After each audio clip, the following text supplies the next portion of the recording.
Welcome to the Vision by Protiviti podcast. I'm Joe Kornik, Editor-in-Chief of Vision by Protiviti, a global content resource examining big themes that will impact the C-suite and executive boardrooms worldwide.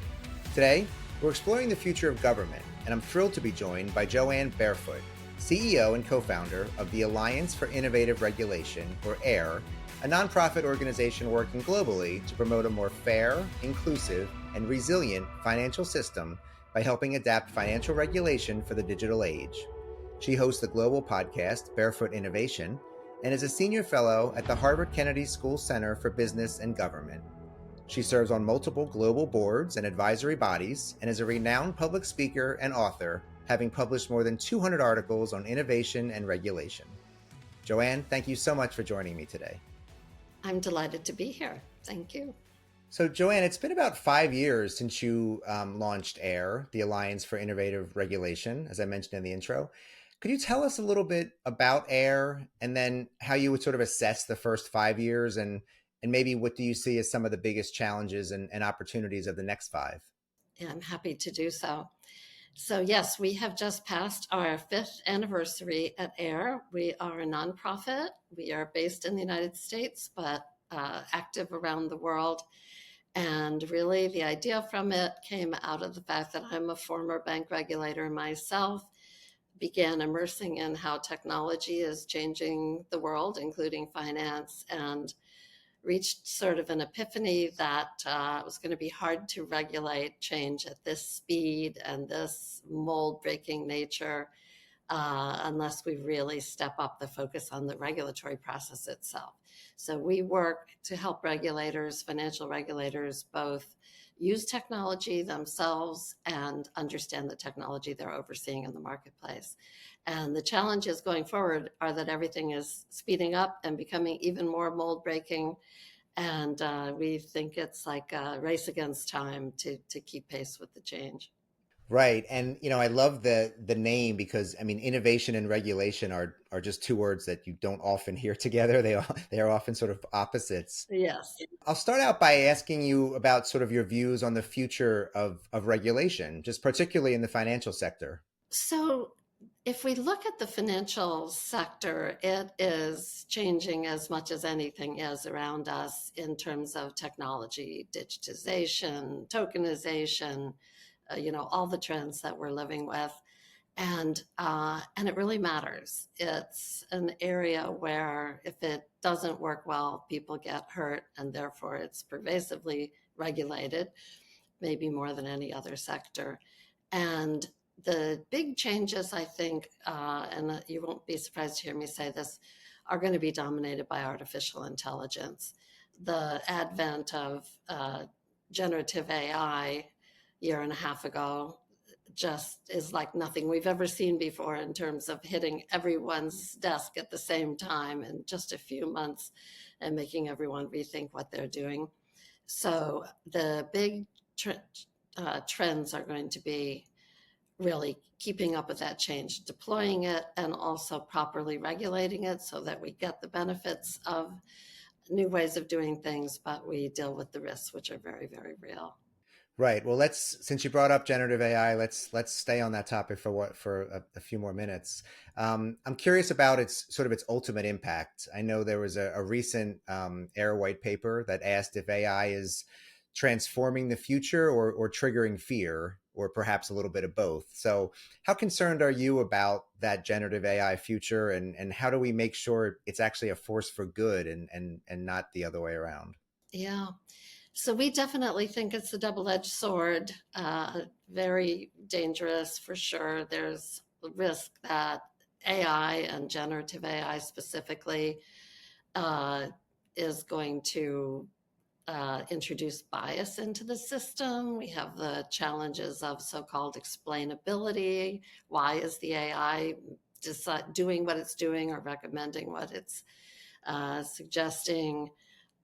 We've got problems with data quality. We've got problems with model risk management. We've got problems with privacy. We got problems with AIs hallucinating.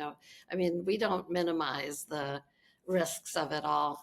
But having said that, we think the upside opportunity is huge. and we have to harness it. And if we put that in the framework of thinking about financial regulation, when you have a problem that at its heart is about the difficulty of getting enough information and analyzing it or keeping up with a dynamic environment, those are the situations that AI is perfect for solving, and particularly generative AI, the ability to search large language models. And if we had the time, I could give you so many examples where the way we do things today is hampered because we don't have enough information in hand. It's in analog form. People are doing manual data entry. I mean, regulators are doing it, risk managers and compliance people are doing it. And everyone is dealing with fragments of information in a system that's huge and changing, at a breathtaking rate. And we need to harness these tools to understand what's going on in them and get hold of that. Right. I mean, do you think are the tools in place? I mean, what do the regulators have the tools right now to protect the system and ultimately make it more resilient, inclusive, and fair? How do you sort of balance the need for those guardrails without stifling innovation? Yeah.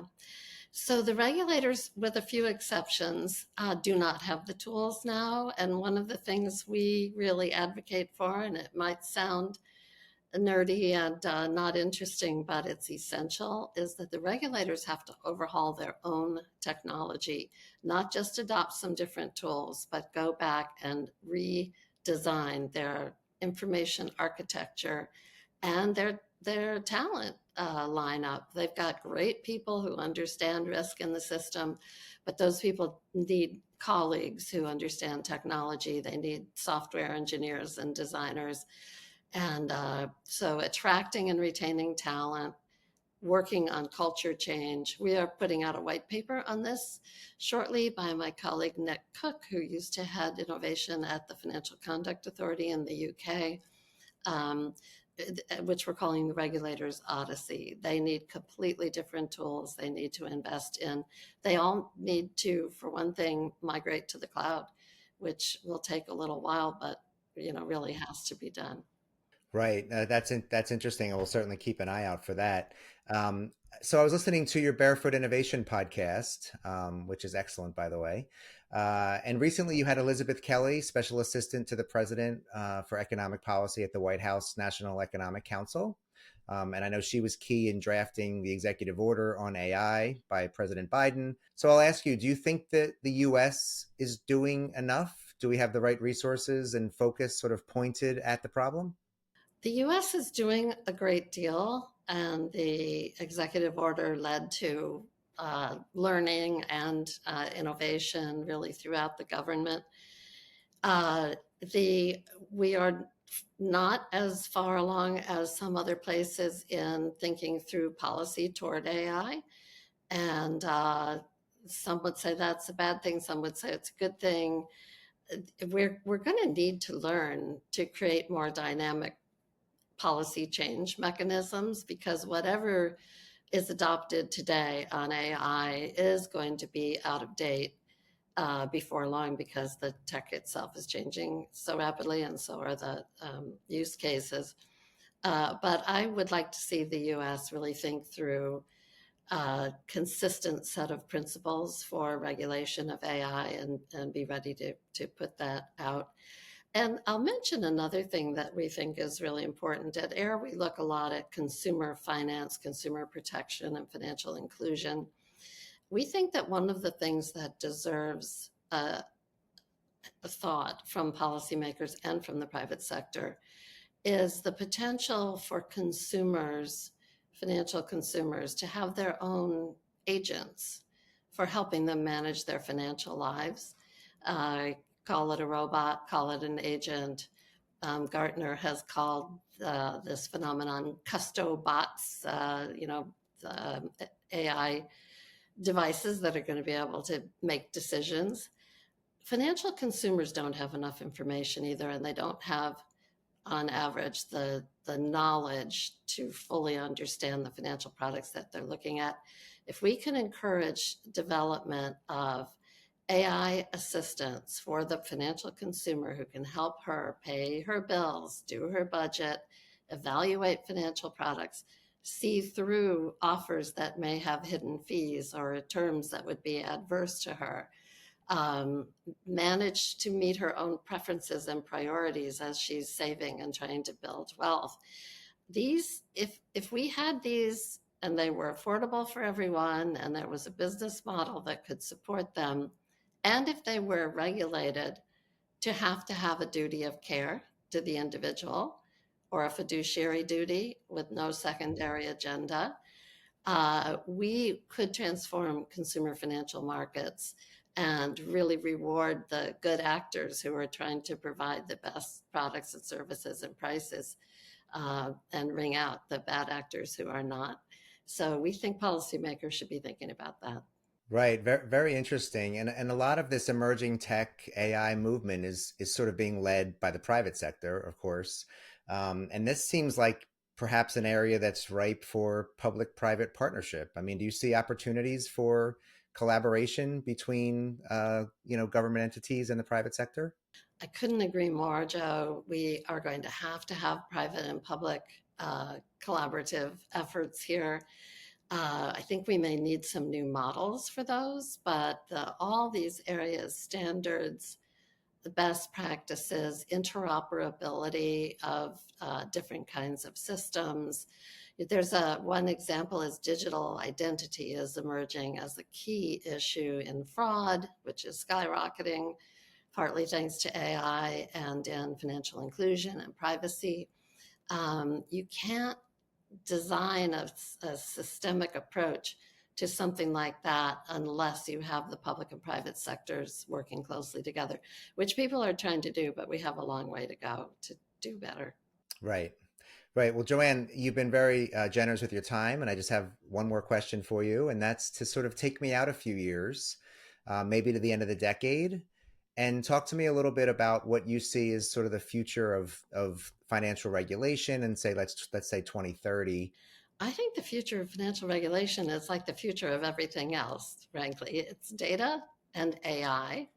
And I think by 2030, we're going to have a lot of situations where, say, a bank examiner or a securities regulator is sitting at their desk, and they too have an AI agent that enables them to get all the information that they could possibly want just by querying, just by talking to an AI that will then bring you the answers that you have, cut data in different ways, pick up the trends, the early warning systems. I think these systems are going to remove the need to do so much regulatory work with lagging indicators of risk, which is what we have mostly today. And the whole industry is going to be able to get ahead of problems. It's not going to be perfect, I'm not naive, but it will be so much better today if when you begin to see risks emerging or noncompliance emerging, you can flag it immediately and fix it immediately instead of letting it accumulate over years. It's going to be much more beneficial to the customer and the public, and also to the regulated firms. They're going to have an easier time running their businesses in a virtuous way. Jo Ann, thank you so much for your time today. I really appreciate it, and I really enjoyed our conversation. I did too. And thank you for listening to the Vision by Protiviti podcast. Please rate and subscribe wherever you listen to podcasts. And be sure to visit vision.protiviti.com to view all of our latest content. Until next time, I'm Joe Kornik.